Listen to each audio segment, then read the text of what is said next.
vamos a pasar a otro tema hoy. Siempre, Acrosto, bájate el micrófono para que no me rebote. Ya. Siempre en el mercado de la generación, recordad que hubo introducción, distribución de equidad, después hablamos de los costos variables y terminamos enseñando la teoría marginalista y la coordinación del sistema, los entes coordinados también. Ya, dicho aquello, ahora vamos a pasar un poquito a lo que se habla, lo que hice relación con la contratación de energía, cómo la energía se contrata. Lo que vimos hasta la clase pasada era cómo se transa la energía de forma instantánea. Que eso es en función de lo que vimos, de la función de la minimización de los costos de operación, sujeto a todas las restricciones operativas, y que eso dice relación con la teoría marginalista. ¿Ok? Mercado spot, costos marginales, ingresos, retiro, etcétera. Lo que vimos en las clases pasadas, el ejercicio que vimos. Ya. Eso es instantáneo. Ahora lo que vamos a entender es cómo se vende la energía desde el punto de vista contractual, en lo no instantáneo, en lo contractual, en lo que vimos en la clase pasada. Bueno, un cliente genera un contrato con un suministrador. ¿Cómo funciona eso? ¿Okay? En particular, nos vamos a meter en una condición de clientes particulares que son los clientes regulados. Que lo vimos en la primera clase, los clientes regulados son aquellos entre 500 y 5000 que pueden elegir, o bajo 500 kilowatts. Todos en nuestras casas somos clientes regulados. ¿Ya? Y uno podría decir que el concepto general que prima en esto es que el cliente regulado es un cliente averso al riesgo, en consecuencia, y desinformado. En consecuencia, no es viable hasta el día de hoy que ese cliente sea capaz de elegir su suministrador porque en teoría no sabe negociar sus contratos de suministro. Eso es lo que, el raciocinio que hay detrás. En consecuencia, dado que el cliente no tiene esa capacidad, conceptualmente, porque sí la tiene, lo que pasa es que conceptualmente uno pensaría que no la tiene, porque sí la tiene, porque en las telecomunicaciones en el fondo podría ser lo mismo, pero en las telecomunicaciones todos elegimos nuestro plan, nuestro celular, etcétera, etcétera. Todo lo que uno lo puede elegir en las telecomunicaciones, en consecuencia, ¿por qué no se puede hacer en el mercado eléctrico? Bueno, también se va a poder hacer. Una pregunta, igual hay pocos alumnos, César. ¿Le mandaste el link a todos o algo así? Porque hoy día hay más pocos o los terminé asustando a todos ya. ¿Tú sabes? Rodrigo, Abarca. ¿Alguien sabe por qué están viniendo tampoco? Ah, yo no sé, primera clase. Ah, verdad, usted primera clase. Perdón. Se avisó que el link estaba en el LOA, pero nadie mandó el link por el grupo de WhatsApp. Ya, perfecto. Bueno, el miedo al final, el miedo. El miedo. Profesor, tengo una consulta antes de que continúe. Ujú. Este PowerPoint es diferente al que nos envió. ¿Tiene lo mismo No, o no no? creo. No, porque este lo saqué del... A ver, revisen. Esta es la clase 3. Que- Es que aquí tengo uno que se llama Diplomado de Regulación de Mercados Eléctricos. Ahí sale el tema de precios de nudo. No es la misma. ¿Sí, es lo mismo? Sí, es la misma clase. Ya. ¿Dice precios de nuevo la clase? Sí, Sí, es la misma clase. ya. Perfecto. Déjame, dame un segundo.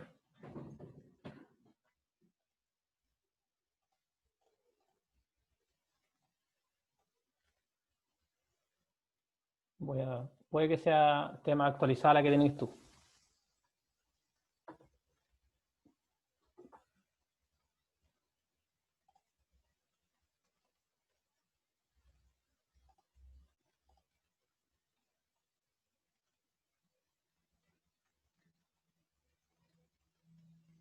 No es lo mismo. Sí. No tengo la última. La que tiene usted está más actualizada, así que mejor. Es la misma. Ya, perfecto. Bien. Sigamos. Entonces, la pregunta es, bueno, ¿cómo hacemos que clientes compren energía entendiendo que el mercado es altamente complejo de entender?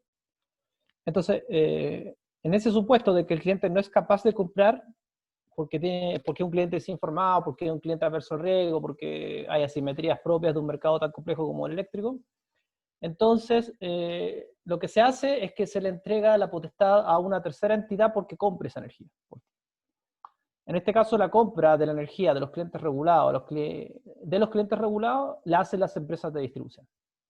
Entonces, las empresas de distribución compran la energía para abastecernos a nosotros. La empresa de distribución en Santiago es Enel, en la quinta región es Chilquinta, al sur de Santiago es Saesa, en el norte es Melat, en Puerto Montt es Saesa, en la región de los lagos es Frontel, lo que sea. Esas empresas tienen la obligación legal de comprar la energía para abastecer a los clientes regulados, es decir, a nuestras casas. Los clientes regulados, acuérdense que son todos los que tienen menos de 500 kilowatts, y dentro de ese universo se encuentran, por ejemplo, nuestras casas. Entonces la energía que nosotros compramos, le compramos al distribuidor y que viene tarificada en la cuenta eléctrica, viene de un proceso en el que la empresa de distribución compra esa energía por nosotros. La pregunta es, bueno, ¿cómo compra esa energía a esa empresa?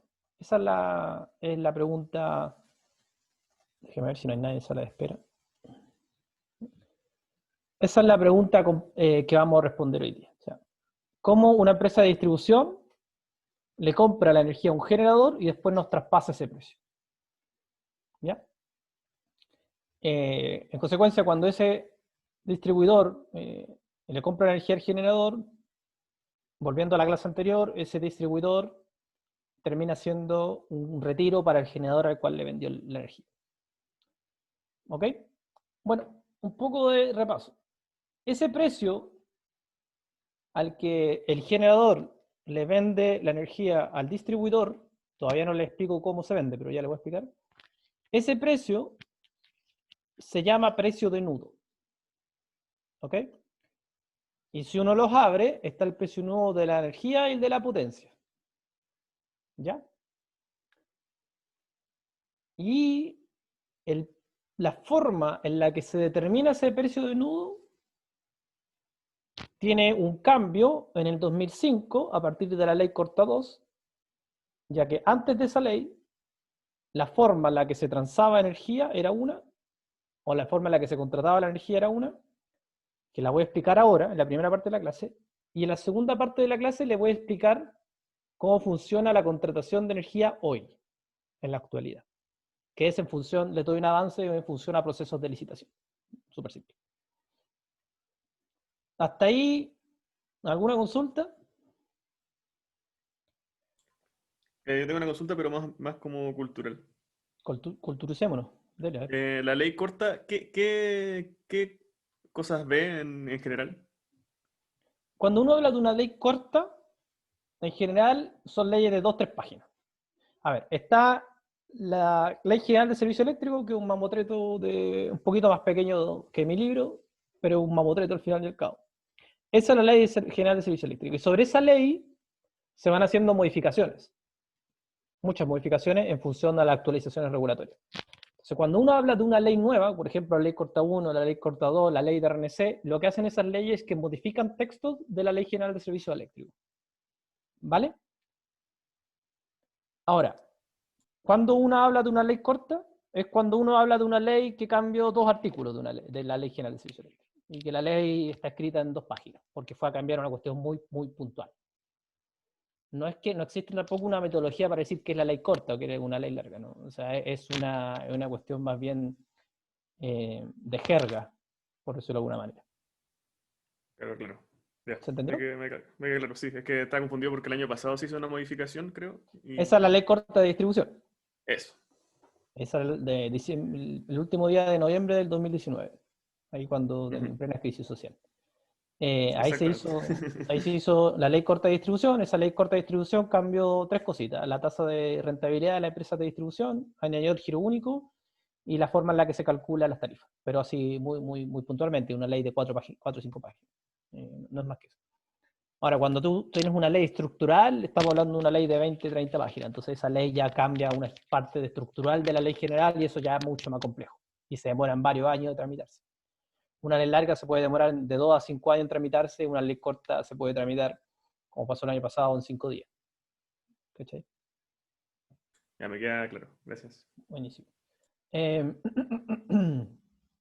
Entonces, lo que les voy a explicar ahora es cómo se calculaba el precio de la energía y la potencia, al que los generadores le vendían hasta el 2005 a los distribuidores.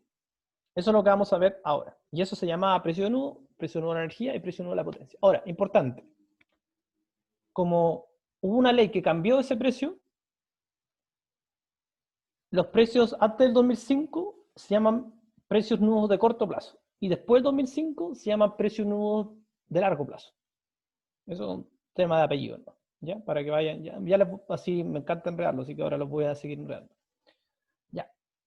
La pregunta es, ¿por qué hubo un cambio de ley? Los cambios de ley no son antojadizos, tienen que ver con algo. Entonces, lo que ven en rojo son los costos marginales del sistema. Y lo que ven en azul es el cálculo, es el precio de nudo de corto plazo del sistema. Alguien me podría decir, pero profesor, ¿no era que hasta el 2005 cambió? Sí. Cambió la forma de que se contrata energía, pero el precio nudo de corto plazo se sigue calculando. ¿Vale? Entonces, el precio nudo de corto plazo, que era con el precio al que se firmaban los contratos entre generadores y distribuidores, una cuestión muy regulada, muy de los 90, muy de los 80, al precio nudo al que se firmaban los contratos era este azul. Entonces, si yo soy una empresa de generación y veo el azul, que es el precio al que yo tengo que firmar un contrato con un distribuidor para atender al cliente regulado, y veo el rojo, que es el precio del sistema, ¿qué incentivo como inversionista tengo? José Sánchez. O sea, no mucho en el sentido de que el riesgo es, viendo los PICs, es muy alto en comparación a los... ¿En qué mercado te quedáis? ¿En el rojo o en el azul? El rojo en ese caso. Claro, porque claramente el mercado rojo, como dijiste tú, adquiere, como es el mercado spot, adquiere instantáneamente los riesgos propios del mercado. Y el azul no. ¿Por qué? Ahora lo vamos a ver, pero no. Entonces, mi opción es vender la energía al rojo y no al azul, o sea, al sistema y no en un contrato, ¿no es cierto? Claro. Eso, o sea, si yo soy un generador, tengo la opción. ¿Qué hago? ¿Le vendo la energía a Chilectra al precio azul o le vendo la energía al sistema a costo marginal al precio rojo? Entonces, lo que había en términos generales era una disconformidad de los generadores por vender energía a clientes regulados, porque la forma en la que se calculaba ese precio de la energía tenía problemas de captación de riesgo, que vemos evidentemente en esas curvas. ¿Estamos de acuerdo hasta ahí, Paulina? No está la Paulina. ¿Paulina no está? No está. Don Oscar Amaro.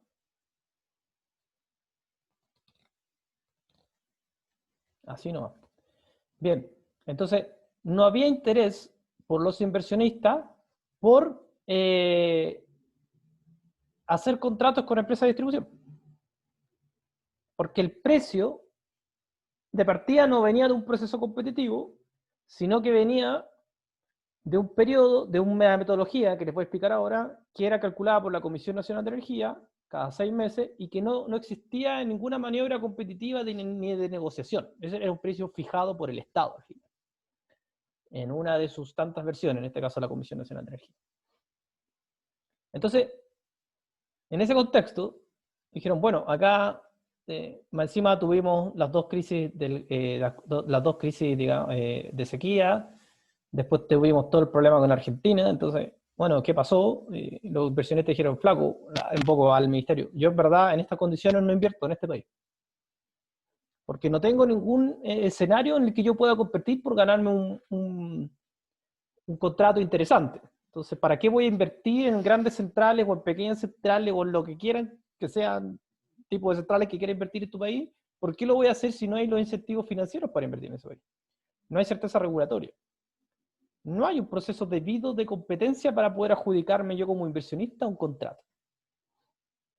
Entonces, dicho aquello, se cambió la ley en el año 2005 y desde el año 2005 para adelante, cuando una distribuidora necesitaba energía para sus clientes, lo que hacía era lo que hacen ahora, que es lo que se sabe hasta el día de hoy, son licitaciones de suministro. Entonces, el precio de esa licitación al final queda fijado por la oferta de la licitación y no viene fijado por la Comisión Nacional de Energía en un proceso extraño cada 6 meses.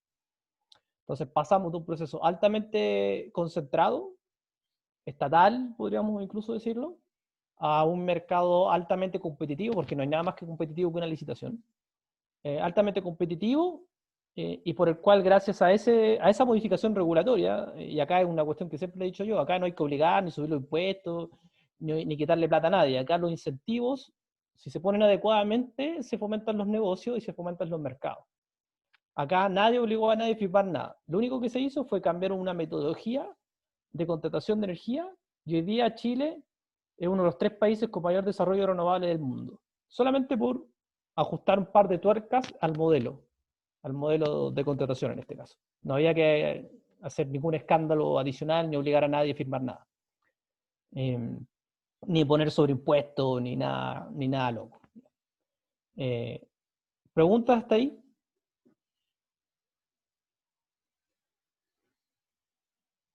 Bien, seguimos. Entonces, lo que vamos a ver ahora, en estos próximos 20-30 minutos, solamente como cultura general y para que ustedes lo sepan, es cómo se calcula ese precio. El azul. Que se sigue calculando todos los semestres. Lo sigue calculando la Comisión Nacional de Energía, porque está en la ley y sirve como referencia de precio, etc. Pero ya no, ese precio no se ocupa para fijar los precios de los contratos. ¿Mm? Don Sebastián Arenas, ¿se entendió? Sí, profe. Buenísimo. Ya, entonces, ¿cómo se calculaba ese precio?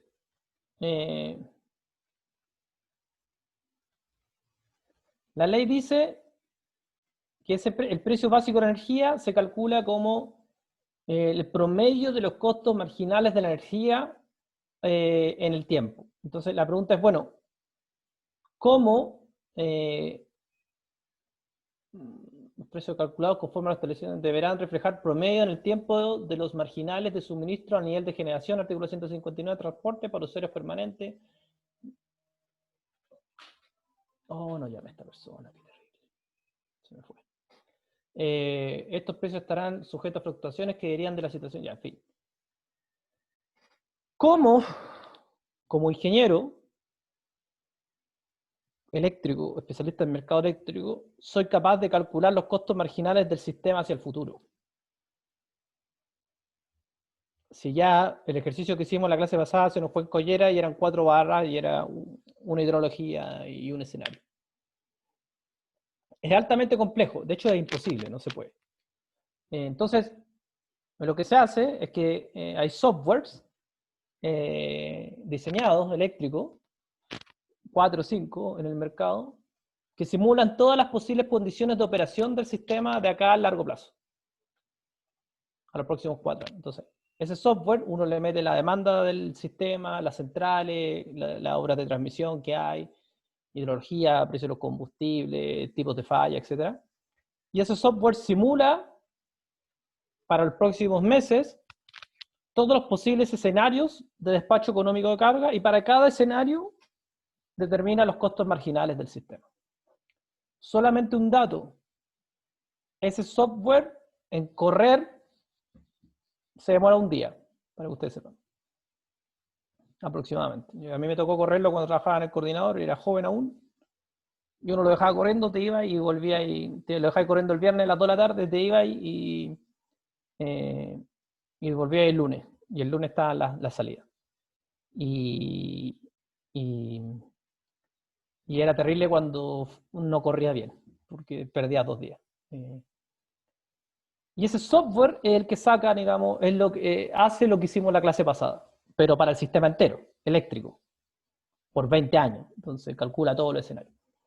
Y con ese software, bueno, ahí está, o sea, se le mete la previsión de la demanda, como le decía, lo que vienen, las obras de construcción que vienen de generación, porque hay que hacer un despacho económico de carga. Las cotas de los embalses, los costos variables de las centrales, etcétera, hay un montón de cosas más. Y ese software extrae, o sea, como salida te da los costos marginales. Entonces la CNE agarra todos esos costos marginales que salen y los pone en esta fórmula que está acá. Entonces, ¿cuál es el problema de esta metodología? ¿Alguien me puede decir?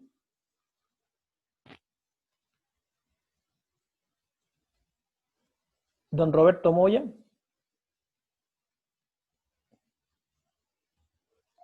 No, no sé, profe. Don Lucho. Don Luis. La incertidumbre puede ser. El problema es que tenía un software que bate, como una licuadora, todos los casos posibles. Entonces, como resultado, tú obtienes un promedio. ¿No es cierto? Un promedio de todas las hidrologías posibles, que son 50. Un promedio de todas las radiaciones solares que hay, que son infinitas. Un promedio de todos digamos, los flujos de viento. Un promedio de cómo se va a comportar la demanda. Un promedio de todo. Entonces, o sea, calcula cada escenario, pero yo los traigo y con esta fórmula calculo un promedio, porque eso es lo que ven ahí ustedes, es un promedio ponderado. Costo marginal por energía partido por 1 más tasa elevado a la tasa es promedio. O sea, periodo elevado a la tasa, promedio. Promedio ponderado. Por eso es que el precio azul se ve así. Es un promedio, no cambia nunca. Hay sequía y no cambia, porque el software tiene, no el escenario de sequía, tiene todos los escenarios. ¿Se entiende? Don Sebastián, ahora. ¿Podría repetirlo, profe? Por favor. A ver, el software que vimos acá, yo le meto hacia el futuro como creo que va a estar la demanda, como creo que van a estar los precios de los combustibles, como creo que cómo están los niveles de embalse, cómo van a estar, etcétera, etcétera, etcétera. Entonces yo simulo todos los escenarios posibles de ese software, con ese software, de despacho económico de carga, todos los escenarios de despacho del sistema. Lo que vimos la clase pasada, pero en todos los escenarios hidrológicos posibles, en el día, en la noche, haya viento, sin viento, con demanda alta, con demanda baja, con línea de transmisión que llegan atrasadas, etcétera, etcétera. Entonces, para cada uno de esos escenarios, o sea, imagínense, o sea, por mes hay 10 bloques de demanda. 10 bloques de demanda por 50 hidrologías son 50 escenarios, por 10 son 500 escenarios. O sea, por mes se calculan 500 posibles escenarios de despacho económico de carga. Si yo termino esto calculándolo por mes, o sea, 500, en el año son 6.000, por 10 años son 60.000 posibles escenarios de carga. Y cada uno de esos tiene costos marginales diferentes, porque es un escenario diferente. ¿Se entendió ahora, don Sebastián? Sí, profesor. Entonces, después, cuando quiero calcular el precio de nudo, que lo calculo con esa fórmula que está ahí, promedio todos esos escenarios. Y por eso que el precio de nudo se ve como se ve ahí. ¿Se entiende ahora, Sebastián? Sí, profe. No había cachado lo del promedio de todos los escenarios. Pero Claro, gracias. entonces, tú que eres una empresa inversionista, Sebastián, cuando seas millonario, y tengas millones de dólares, y a ti te dicen, no, mira, acá en Chile el precio de la energía lo fijamos con un software que calcula la Comisión Nacional de Energía, y tú le dices, ¿y por qué no te das un poquito la chucha, güey? Yo no voy a invertir en un mercado donde tú me fijáis el precio con un software, güey. ¿Estáis locos? No voy a invertir 200 millones de dólares en un mercado que tú calculáis el precio con un software. Olvídate. Arregla esa weá o no invierto nomás en tu mercado. Así nomás. ¿Haría eso, don Sebastián, o no?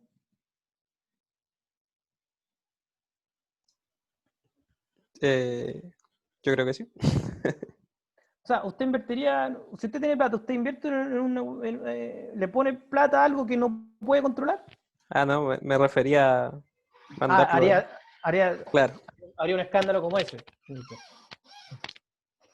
Entonces, por eso es que la presión de los inversionistas dijo, no, yo no voy a invertir en este mercado, yo no voy a invertir en este mercado, y se fue acumulando. ¿Quién va a invertir en un mercado donde calculan el precio con un software? Olvídate. Y eso cambió, y ahora cuando una distribuidora requiere energía, tiene que hacer una licitación. Entonces los inversionistas van y ofrecen un precio por la energía ahora. No que salga de un software, sino que diga realidad con la tecnología y la tasa a la que ellos quieren recuperar su plata, etcétera, y el crédito que pidieron, y el equity y todas esas cosas.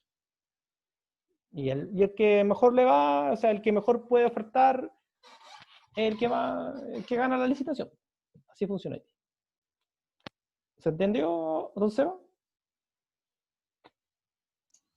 Sí, profe. Ya, excelente. Entonces, eso que ven ahí ustedes, eso que está ahí, es el software. Deme un segundito que no me están bombardeando.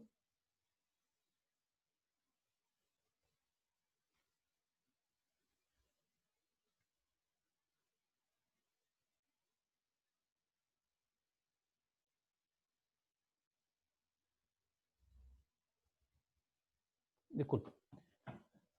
Entonces, eso que está ahí es la fórmula con la que se calcula el precio nudo de la energía, que hoy día se llama precio nudo de corto plazo, pero que antes servía para calcular el precio de venta de energía de los contratos.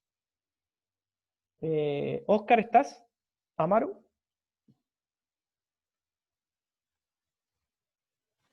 Oscar. La gente. Ya. Y ese es el precio de energía. Y el precio de la potencia es, Javier Guajardo, ¿estás? Javiera, perdón, Javiera Guajardo.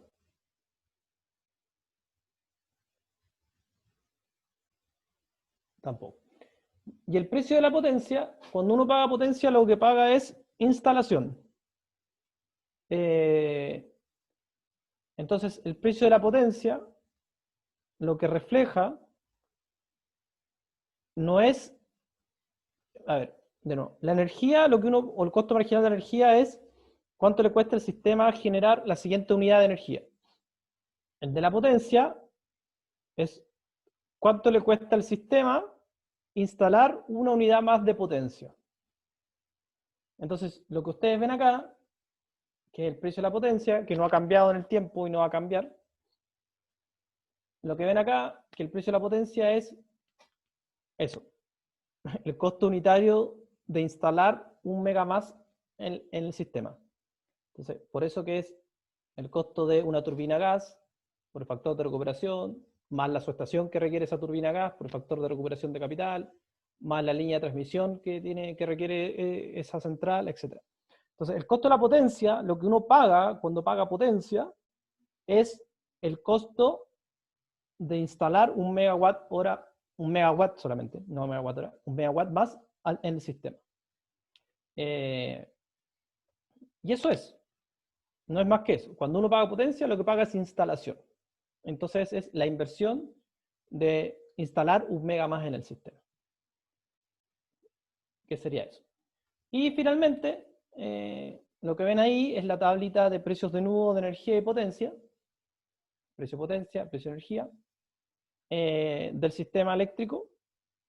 Y que funcionaba súper bien hasta el año 2005. Funcionaba bien, me refiero bien.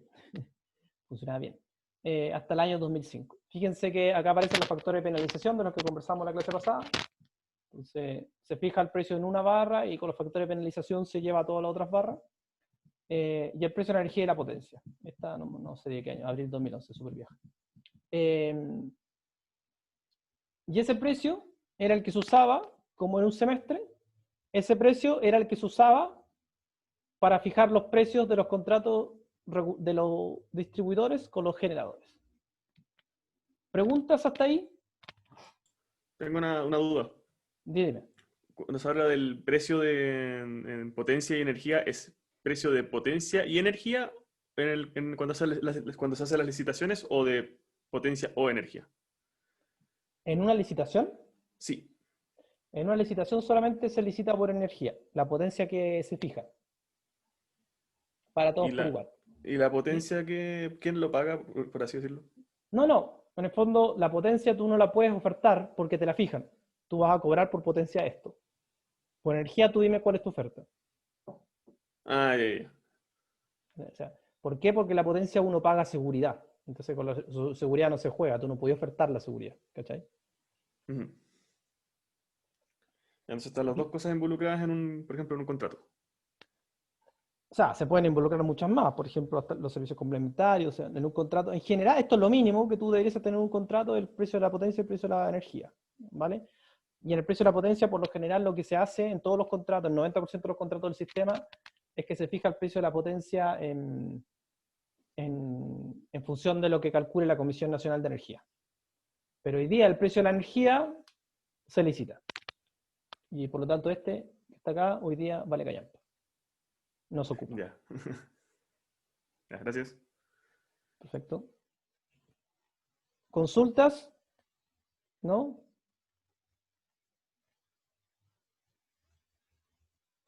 Perfecto.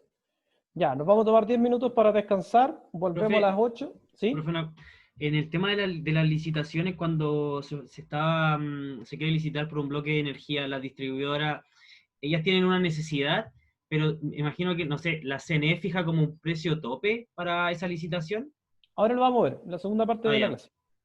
Ya. Vale. Profe, perdón, ¿quién era el ente que fijaba el precio de la potencia?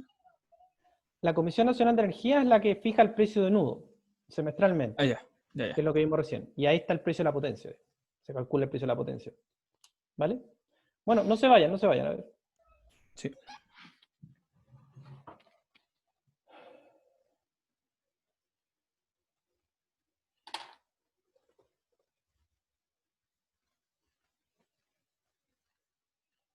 Ya.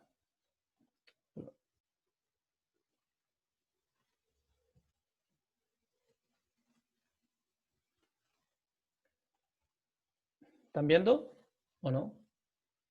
¿Una página web que abrí? Sí. Sí. Sí, profe.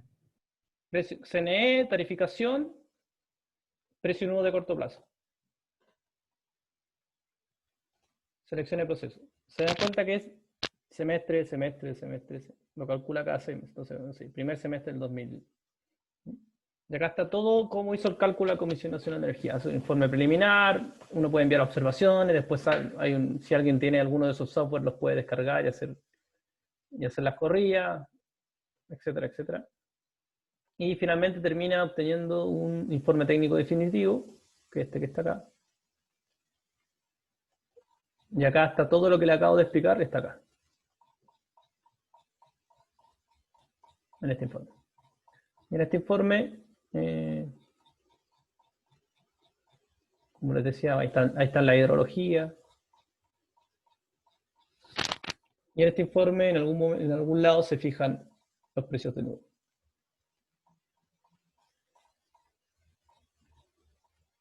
Ahí está fijado el precio de la potencia.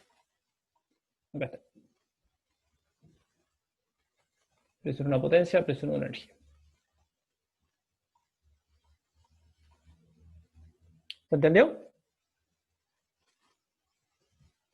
Sí. Ya, volvemos a las 8 en punto. Y les explico lo de las licitaciones.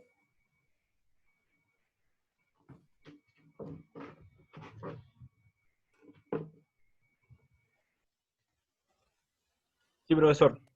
Y Sí. está. Ahí estamos. Ya, sigamos entonces. Ya, entonces, lo que vimos antes funcionó hasta el 2005. Esta cuestión del software y los costos marginales. Entonces, como es insostenible desde el punto de vista de la libre competencia y de las inversiones, o sea, no había ninguna empresa de generación que quería hacer inversiones en generación porque claramente no se pagaban. Se publicó en el 2005 la Ley Corta 2, que tiene su número que está ahí, que lo que dice es, básicamente, que se publicó por esto, o sea, los racionamientos de agua, los racionamientos de gas y los desacoples tremendos en términos de precios de costos marginales, provocaron que se publique esta ley. ¿Qué dice esta ley? Así, en puntos bien rápidos. En 2005, 15 años atrás, yo estaba haciendo la tesis en ese momento. Los concesionarios de servicio público de distribución deberán disponer permanentemente del suministro de energía que les permita satisfacer el consumo de los clientes regulados por lo menos 5 años. O sea, lo que está diciendo es, mira, tú cuando firmes un contrato de energía lo tienes que firmar y abastecer al menos 5 años siguientes de energía. La licitación de ese proceso la vas a hacer tú, pero la va a guiar la Comisión Nacional de Energía. Los contratos que tú hagas como concesionaria no pueden ser de más de 20 años. Los oferentes van a presentar ofertas por energía, y el que ofrezca el menor precio se lo gana, y en ese momento había un precio techo, que era el 20% del precio nudo que vimos un poquito recién. O sea, entonces se armaba una licitación. Y acá dice, los precios de energía y potencia obtenidos de las licitaciones serán llamados precios nudos de largo plazo. ¿Okay? Lo que les dije, cuando salió esta ley, para efecto no llamar a todos precios nudos y poner un apellido, los precios nudos de corto plazo son los que calcula la CNE, los precios nudos de largo plazo son los que salen de las licitaciones, los resultantes de la licitación. Y acá importante, los concesionarios de servicio público deberán traspasar a sus clientes finales sometidos a regulación de precios los precios que resulten de promediar los precios vigentes para dichos contratos. Dicho en otras palabras, las distribuidoras no ganan por vender energía, ganan por peaje de sus redes de distribución. El precio al que compra la energía las distribuidoras los traspasan íntegramente a nosotros los clientes finales. ¿Vale? Eso es súper importante. El que gana por vender energía es el que la genera, el generador. ¿Ya? Y acá lo que ven acá es un resumen en barra naranja, el volumen de energía licitado, abajo la licitación. Y en azul, el precio promedio ponderado en cada licitación. Falta el último que ponderó 32. Entonces la pregunta es, bueno, por ejemplo, ¿qué pasó acá? Que los precios subieron tanto. ¿Y qué pasó acá? Que los precios se pegaron a esta bajada tremenda. Y más encima en la licitación del año pasado fueron de $32 los precios de energía. Y es bastante simple. Lo que pasaba acá es que no había oferta. Los que ofertaban eran siempre los mismos generadores. Y en el año 2015, el ministro Pacheco cambió las leyes de la licitación, porque la licitación se hacía 3 años antes de que se requiera el suministro. Eso quiere decir que si el suministro se requería el año 2020, la licitación se hacía a más tardar el año 2017. Entonces la empresa de generación que ganaba la licitación tenían 3 años para prepararse para cumplir ese contrato. En 3 años no es mucho, en verdad, para una central. Entonces en 3 años, en el fondo, esos 3 años, al final era una barrera de entrada para nuevos inversionistas. Porque en 3 años no se construye una central, se construyen 4 o más. Entonces Pacheco dijo, ya, a partir de 2015 para adelante, vamos a dejar que hagan ofertas empresas que no estén en el país, que no sean las mismas de siempre, o sea, puede hacer oferta una empresa que no tiene la central, y la licitación se va a hacer 5 años antes. ¿Para qué? Para que la empresa que se gane esa licitación pueda en esos 5 años construir la central. ¿Se dan cuenta? También, de nuevo, un pequeño ajuste en la ley, y miren cómo se desplomaron los precios. Y hoy día Chile ha sido histórico los precios a nivel mundial que han sacado las últimas licitaciones. O sea, ha habido contratos que se han firmado $18 por megawatt-hora. Una locura. ¿Por qué, de nuevo? Por una política de activación económica, no una política restrictiva en lo económico, no una política de multa o de impuestos. Se estima que esta política generó algo así como 200.000 trabajos permanentes. Aportó al PIB 3 puntos desde el 2015 para adelante y redujo los precios de la energía a los mínimos históricos y convirtió a Chile en uno de los 3 países con mayor inserción de energía renovable. De nuevo, sin meterle impuesto a nadie, sin atacar a nadie, sino fomentando el desarrollo de las inversiones. ¿Ok? ¿Consultas hasta ahí? Profe, ¿podría repetir de nuevo lo que instauró el ministro Pacheco que se me pegó, Bien. por favor? Las licitaciones antes del ministro Pacheco, se tenían que hacer 3 años antes de que se requiera el suministro. ¿Ya? ¿Hasta ahí estamos claros? Sí, claro. Pacheco lo cambió esos 3 a 5. Eso quiere decir, si tú en el 2020 necesitas energía, la tendrías que haber licitado al 2015. ¿Me cachai? Sí, profe. Ya. ¿Cuál es la diferencia entre esos 3 a 5 años? Que tú en 3 años, como un inversionista extranjero, no sé, un holandés que quiera hacer parques solares en Chile, en 3 años dice, yo ni cagando, no puedo participar en esa licitación porque me gano la licitación y en 3 años no alcanzo a hacer una central. Entonces no voy a participar de esa licitación. En cambio, si dicen que desde que te ganaste la licitación tienes 5 años para construir la central, cambia, porque en 5 años sí construyes una central. ¿Me cachai? Entonces eso fue lo que permitió pasó que más inversionistas llegaran a Chile porque veían en esos 5 años la posibilidad de entrar al país ganando una licitación, yéndole a pedir plata al banco y haciendo la central. el 2016 cuando llegaron un montón de empresas de energías renovables. Claro. Y no tengo la última... A ver, denme un segundito. Debo tener, quizás lo tengo. Entonces, darle más tiempo para construir sus centrales y así abastecer la licitación que ellos como querían ganar fue lo que impulsó a que el mercado fuera más competitivo y así los precios bajaran. Efectivamente. Porque tú permitiste, ahí bajaste una barrera de entrada. ¿Cachai? Y fomentaste que entraran más participantes al mercado. Si mientras más participantes hay, siempre los precios van a bajar. Eso es así, es una ley de economía, como la ley de Ohm. O sea, la electricidad recorre el camino más con menos resistencia, ¿no es cierto? Eso ya lo sabemos. Ya. Cuando tú tienes más competencia, los precios bajan. Es así de simple. Son leyes económicas, está demostrado matemáticamente. Entonces lo que hizo Pacheco fue eso. Decir, bueno, ¿cómo fomento más competencia? Bajando las barreras de entrada. ¿Y cuál es una de las principales barreras de entrada? Que en 3 años nadie construye una central. Pero en 5 sí. Entonces, la licitación la cambio de 3 a 5 años. Se tiene que hacer antes. Y eso provocó... Debería tener... Un segundo, quizás. Un segundo.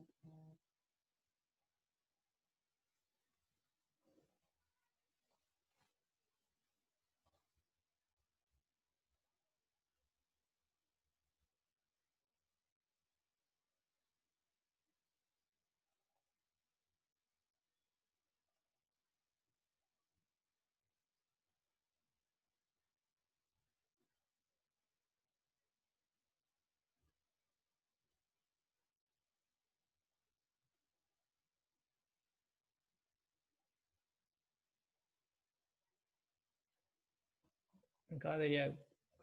Ahí está. Y la última terminó en $32. Ahí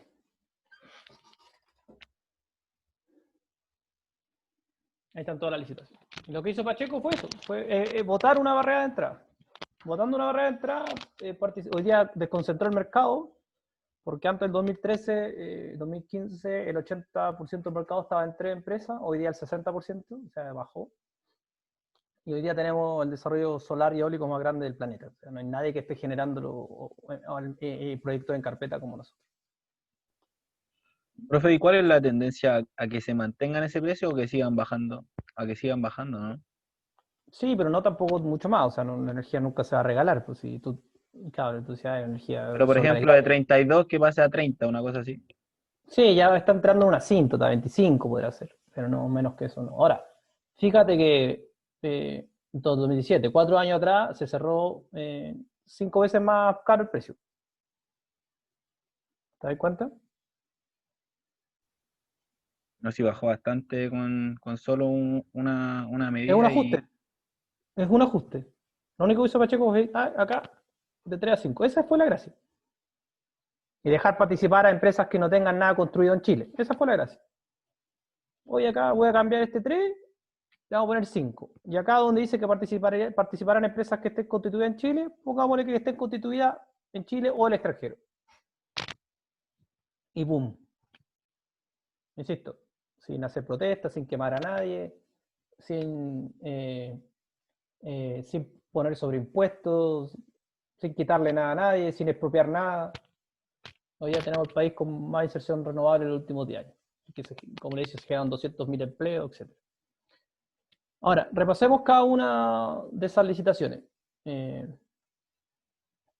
La del 2006, fíjense la licitación acá. La ganó Endesa, Colbún, Genera y Guacolda, lo mismo de siempre. La del 2006, la segunda, la ganó Endesa, Colbún y Genera. La del 2008 la ganó de nuevo. Ah, no, acá entraron un poquito más de empresas, porque los precios eran tan altos que entraron un poquito más de empresas. Pero de ahí en más, ya del 2013 para adelante, cada vez son más empresas las que se adjudican precios, las que se adjudican contratos. Y ya finalmente, después del 2015, acá calculamos el factor de competencia. Fíjese cómo ha ido el factor de competitividad del mercado eléctrico, cómo subió desde el 2015 para adelante. Insisto, por mover 2 tuercas. Y ya las últimas licitaciones, ya estas son todas las empresas que ganaron. Desde el 2015. Ya para adelante ya no vale la pena, digamos, seguir viendo. ¿Se va entendiendo el concepto? ¿Don Luis? Tengo una duda. Dude. ¿El precio de nudo de corto plazo, la diferencia que tiene con el largo plazo es únicamente lo que se hizo en la ley corta número 2? O sea, el precio de nudo de corto plazo sale de un software. Y el precio de nudo de largo plazo sale de un proceso competitivo que es la licitación. No tiene nada que ver entre ellos. Ah, ya. Esa era mi duda. No, el precio de nudo de largo plazo, al final, es el precio de nudo promedio de todos los contratos que se adjudicaron en las licitaciones. Ya, perfecto. ¿Cachai? Entonces, ponle tú, el precio nuevo de largo plazo de la licitación, de esta licitación es $108. El precio nuevo de esta licitación es $79. ¿Cachai? Ajá. Y después hay precios nuevos de largo plazo por distribuidora, porque tú después vas agrupando los contratos que tienen las distribuidoras. ¿Cachai? Claro. Cuando ustedes ven acá, esto no es un contrato, o sea, 48, es el promedio ponderado de todos los contratos que se adjudicaron en esa licitación es $48. La sumatoria de todos los contratos que hay hoy día en el sistema son más de 6.600. O sea, hoy día el precio que nos llega a nosotros es el resultante de 6.600 contratos que hay entre generadores y distribuidores. ¿Se entendió eso? Sí.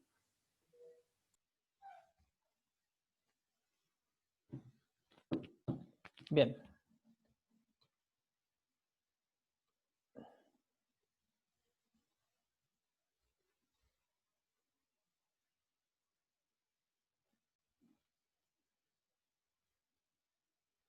¿Hay alguna duda respecto a esto? Porque voy a avanzar con otro tema que puede complejizar la cosa. Me parece que está... Ya. Cada contrato que se licitaba, por ejemplo, acá uno que se licitó en la licitación de 2006, acá hay otros que se licitaron en el 2006 y el 2008. Por ejemplo, este era un contrato de que Endesa se adjudicó de Chilectra por 1.000 gigas a $57. Ese contrato tenía un polinomio de indexación. ¿Por qué tienen polinomio de indexación los contratos? Porque la plata en el tiempo cambia. ¿Estamos de acuerdo o no? O sea, lo que compro hoy día con 10 lucas no lo voy a poder comprar en 5 años más, porque va a ser más caro, o dicho de otra manera, porque el valor de mi plata vale menos. Lo mismo con el precio de energía. Entonces el precio de energía tiene que indexarse a algo. Tiene que, así como, no sé, el sueldo, cuando ustedes trabajen, el sueldo de ustedes se actualiza al IPC, el precio de los arriendos y de las casas se actualiza al UEF, las multas se actualizan a UTM, los tomates se actualizan al IPC, etc. El precio de energía también tiene que tener una actualización. Esa actualización se hace en función de un polinomio de indexación. Entonces, cada contrato tiene un polinomio de indexación. Eso quiere decir que cada contrato, en función a esta fórmula que está acá, los generadores ofertaban por un precio de la energía, pero además indicaban, efectivamente, mi precio de la energía es, por dar un número, $60, pero esos $60, dado que yo genero con gas y con petróleo, soy un generador de gas y petróleo, se van a indexar en un 50% al precio del gas y un 50% al precio del petróleo. Si yo soy una central, no sé, carbón y gas, entonces voy a indexar una proporción al carbón y otra proporción al gas. Y eso es lo que se ve acá. ¿Mm? Por ejemplo, este contrato que se adjudicó Enel a Chilectra, Enel a Enel, se indexa a 70% el IPC estadounidense, 15% el carbón y 15% el gas. Este contrato que está acá, que también es de Chilectra y Endesa, se indexa 70% el IPC y 30% al gas. Y este último contrato solamente se indexa al IPC estadounidense. Ahora, ¿por qué el IPC? ¿Alguien me puede decir por qué un indexador de un contrato de energía es al IPC estadounidense, sobre todo? ¿A alguien se le ocurre eso? ¿No? Es súper simple. Porque cuando hablamos de centrales renovables, que son nuevas, esas centrales no tienen combustible.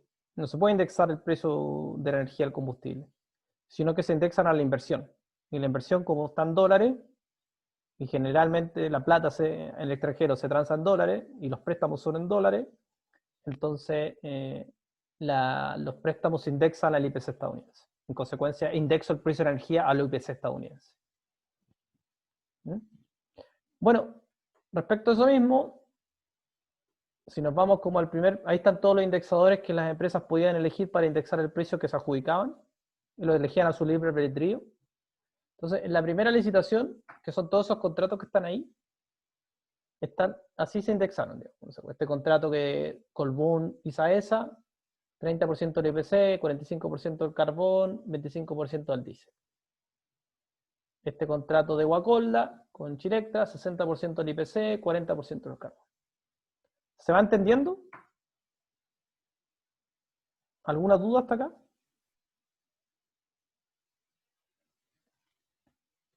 ¿No? Perfecto. En la segunda llamada de licitación, fíjense que cada vez menos empresas indexaban al carbón, al gas o lo que sea. Fíjense el tercer llamado de licitación. Todas las empresas indexaban al IPC estadounidense. Hagan o no hagan la inversión, digamos. ¿Por qué? Porque el IPC estadounidense, a diferencia del resto de los indexadores, siempre tiene un crecimiento constante.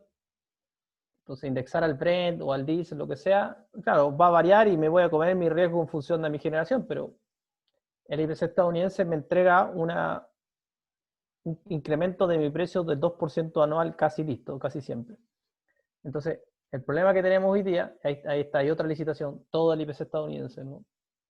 Es que los precios de la energía, como les decía acá, de los contratos, dependen, ahí está en naranja, casi exclusivamente del IPC estadounidense. Eso quiere decir que el precio que nosotros pagamos hoy como clientes regulados, haciendo una recapitulación, viene de un proceso de licitación que se adjudicó a la menor oferta y que se indexa en conformidad a polinomios de indexación, donde esos polinomios de indexación mayoritariamente, en un 80%, están indexados al IPC estadounidense. Dicho de otra manera, el precio de energía que nosotros pagamos como clientes regulados no depende del agua, si llueve o no llueve, o del sol, o del viento. Depende del valor que se adjudicaron estos contratos y que en su mayoría están indexados al IPC estadounidense. Yo no sé si hay dudas con eso, porque eso es súper importante. ¿No? Perfecto. ¿Qué quiere decir esto de otra manera? Que en el fondo, nosotros como clientes, cuando aparezca algo en el mercurio que dice, lluvias en el sur hacen que el costo marginal de energía baje. Sí, eso es el costo marginal. Eso es operativo. Contractualmente eso no nos afecta a nosotros en la tarifa, porque nosotros vemos los precios que resultan de las licitaciones. ¿Vale?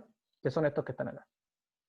Cuando yo junto, por ejemplo, el precio de la energía de largo plazo, el precio nuevo de la energía de largo plazo, de cada empresa de distribución, estas son todas las empresas de distribución que hay en el país,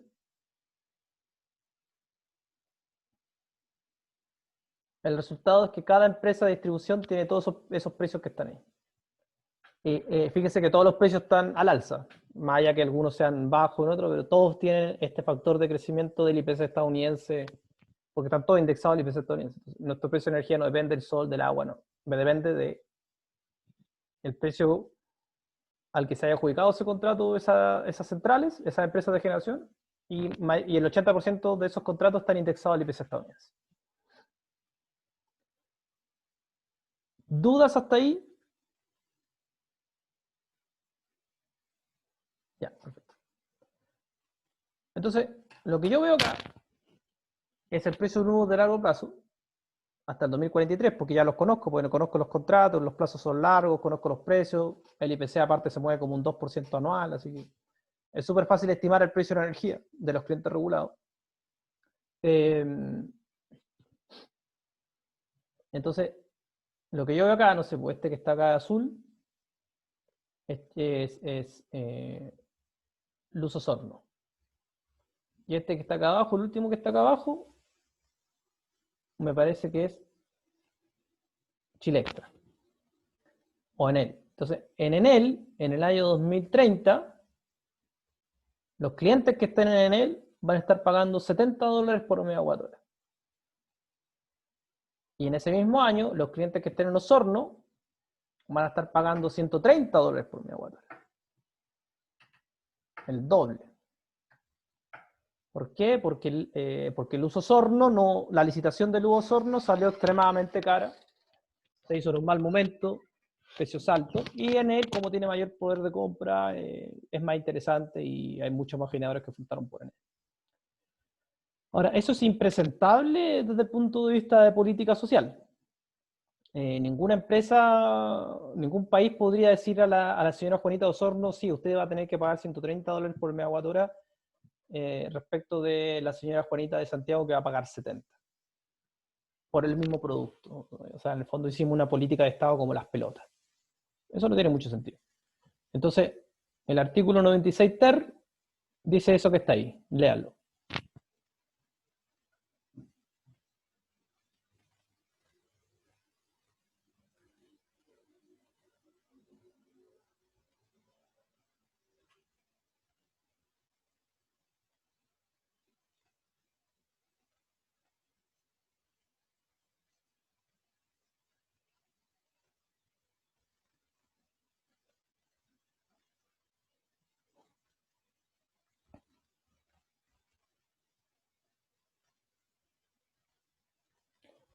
Dicho de otra manera, dice, oye, en el fondo esta hueá está mal.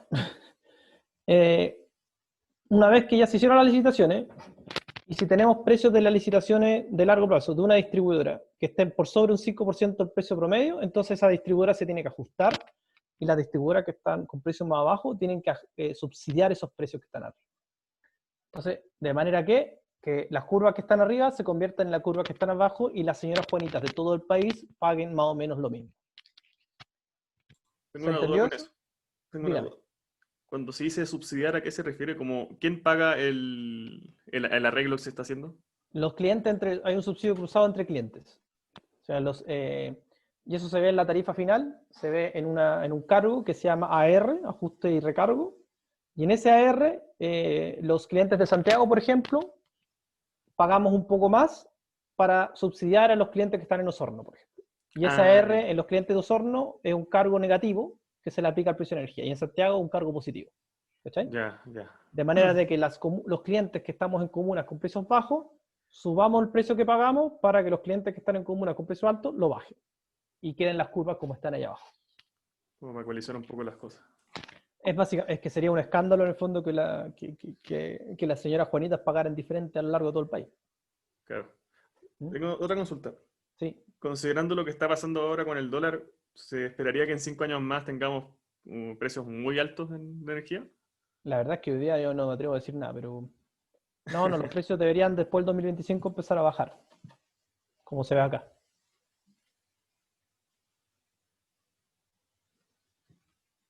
Porque ahí dejan de estar vigentes las licitaciones antiguas a $120 y empiezan a estar vigentes licitaciones más baratas, de las que se cerraron a $48.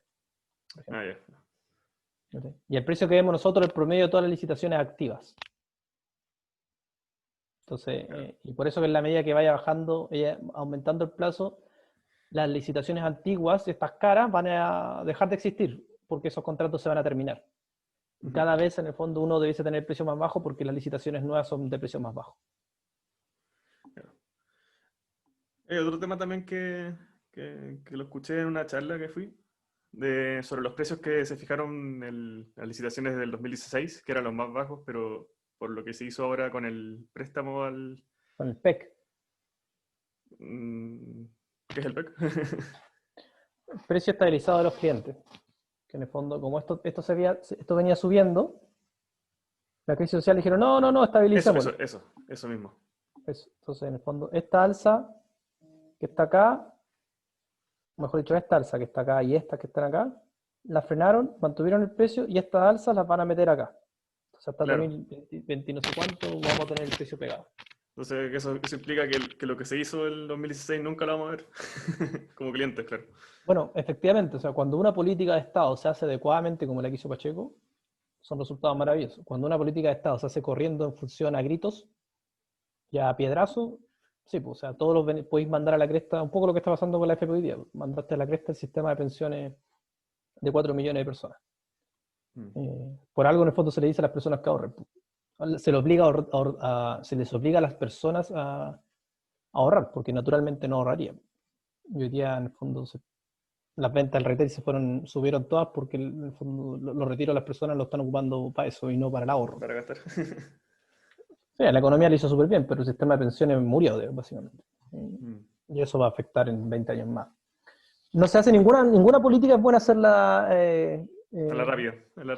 ni a la rápida ni con miedo.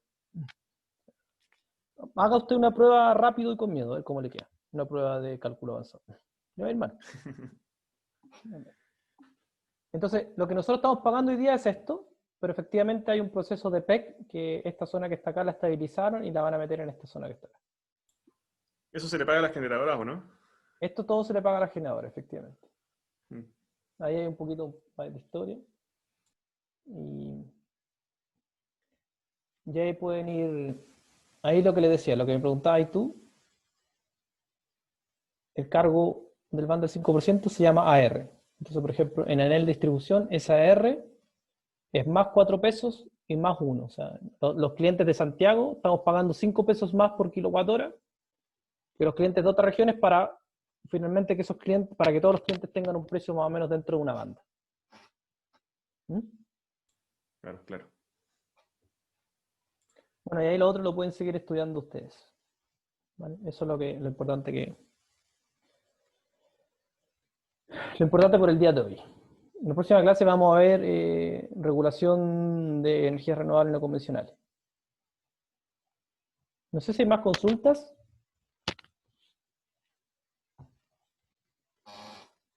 ¿No? Perfecto. Damos por terminado entonces la clase del día de hoy. Que les vaya súper bien, nos vemos el otro lunes. Profe, Profesor, Rodrigo. Sí. Para hablar un poco con usted. Sí, Sí, ya. profe, yo le El quería resto, preguntar sí, Matías. algo cortito. Profe, ¿cómo puede afectar al mercado que hace poco leí una noticia que una empresa china va a comprar CGE con todo lo que es la guerra comercial entre Estados Unidos y China a las inversiones en Chile? ¿Puede afectar en algo esto? Es muy pronto para saberlo, de verdad. Porque no sabemos muy bien, se metió los chinos parece que les interesan las tasas de retorno fijas. Por eso se metieron al mercado de la distribución y no al mercado de la generación. porque la distribución es un mercado monopólico que renta anualmente entre 6 y 8%. Entonces, al final como que no queda claro muy bien a qué vienen los chinos, no queda del todo claro. Entonces, hay que ver bien qué van a hacer. Ahora, lo que es claro es que van a fusionar CGE con Chiquinta, porque también ¿Cuánto? compraron Chiquinta. También lo compraron el año pasado. Entonces tendrían todo el monopolio de distribución casi. Tendrían el 60%, es que la distribución ya es un monopolio, entonces es naturalmente monopolio. Entonces van a tener el 60% de los clientes de todo el país. El problema sería, lo que hemos conversado todas las clases, que esos chinos quieran empezar a vender, por ejemplo, autos eléctricos o cargadores de autos, porque ahí estaría el problema económico, porque usarían una plataforma monopólica para desarrollar un negocio competitivo. ¿Sí? ¿Eso lo Pero pagaríamos bueno, eso... nosotros? ¿Ah? ¿Eso lo pagaríamos nosotros en ese caso? Siempre cuando hay fallas de mercado lo paga el cliente. Claro, que en este caso para un proyecto de... ¿Cómo dijo que...? No sé bien qué parte. De movilidad y No. de movilidad eléctrica. No, lo que pasa es que si Eso. los chinos están invirtiendo en distribución, la distribución es un mercado monopólico. Si los chinos después quieren vender cargadores de auto eléctrico a partir de su red monopólica, ahí hay un problema. O si quieren vender, no sé, medidor inteligente, o si quieren vender batería, o la agua que sea, ahí está el problema. Porque estarían ocupando una plataforma monopólica para vender un producto que dice ser de libre mercado. ¿Pero hay regulación que se encargue de que no pase eso? ¿O está... Hoy día hay un giro exclusivo y estamos conversando de la separación estructural de las distribuidoras. Pero si no logran separarla estructuralmente, va a haber una falla de mercado y eso termina afectando a los clientes porque el precio no te llega bien. Te llega a un precio más alto porque en el fondo ese precio viene de un mercado que está funcionando mal. Ya. Bien. Eso, profe. Váyanse, déjenme en paz. Hasta el próximo lunes. Chao, que le vaya bien. Hasta luego, profesor. Vale.